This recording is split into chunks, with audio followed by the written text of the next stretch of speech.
American football is a game built on speed, force, and constant impact, where what happens on the field can change in an instant. Every play carries contact that tests not only skill, but protection as well.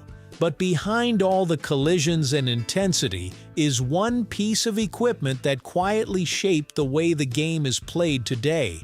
It hasn't always looked the way it does now, and its earliest form was far simpler than most people would expect.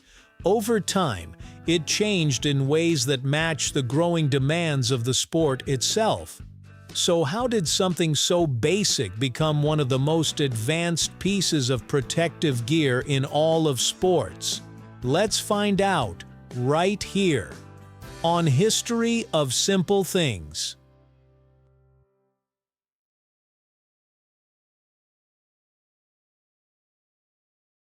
In the earliest days of American football during the late 1800s, players often competed with no head protection at all. The sport was still developing, and safety rules were minimal, which led to frequent injuries and growing concern among players and early organizers. To address visible damage like cuts, bruises, and ear injuries, simple leather caps were introduced as the first form of protection.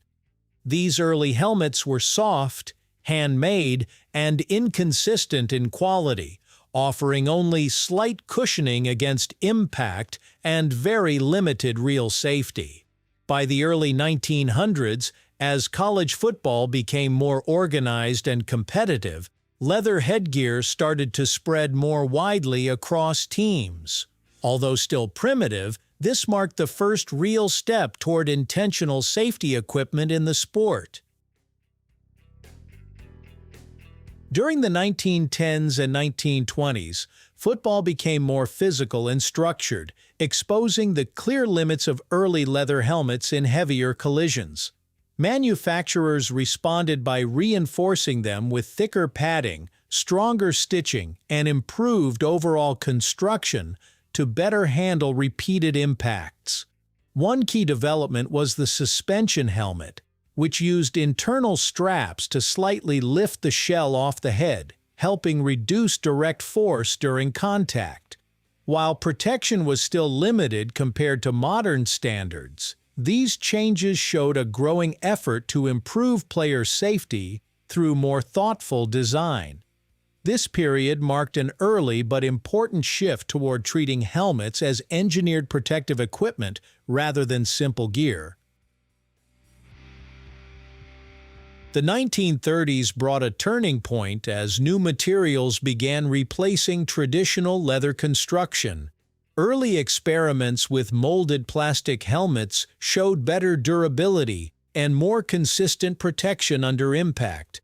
These designs were not immediately universal, but they demonstrated clear advantages over leather in strength and reliability. By the late 1930s and into the 1940s, plastic helmets gradually replaced leather at higher levels of play.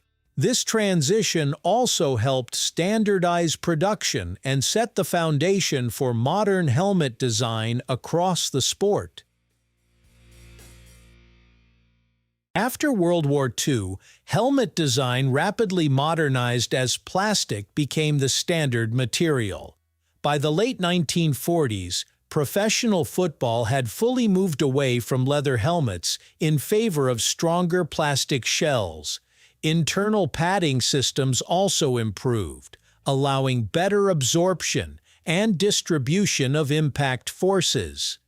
In 1948, helmet logos were introduced, turning them into symbols of team identity.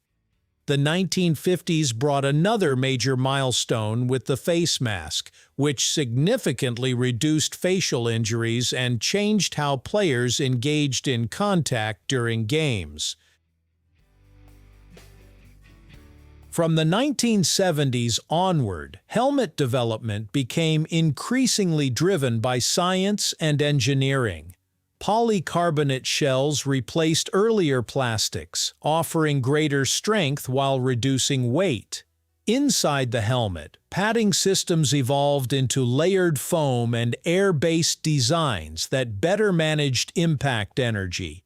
At the same time, growing medical research shifted attention toward concussions and long-term brain health rather than only visible injuries. This led to stricter testing standards and more specialized helmets designed for different positions and impact levels across the sport. Modern football helmets are advanced systems combining engineering, biomechanics, and digital tracking technology. They are built to handle repeated high-impact collisions during games, not just isolated hits. Before use, helmets undergo strict impact testing that simulates real playing conditions to measure how much force is absorbed and how much reaches the head. These tests guide gradual improvements in materials and internal structures over time. Many modern helmets also use layered padding systems that work together to absorb and distribute energy more efficiently, while some include sensors that track impacts during games to help monitor player safety.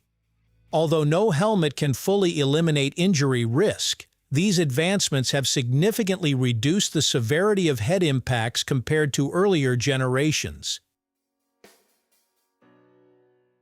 The evolution of the football helmet reflects how closely the sport and safety innovation have developed together over time.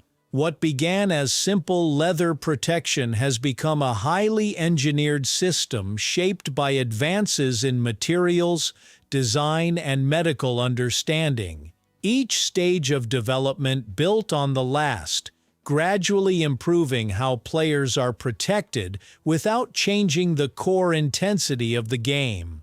While football will always carry physical risk, modern helmets have significantly reduced the dangers compared to earlier eras. Even now, research continues to refine how protection can improve further as the game itself keeps evolving. Thank you for watching. If you have suggestions for our next video, feel free to share them in the comments below. We'll be sure to give you an acknowledgement for your contribution.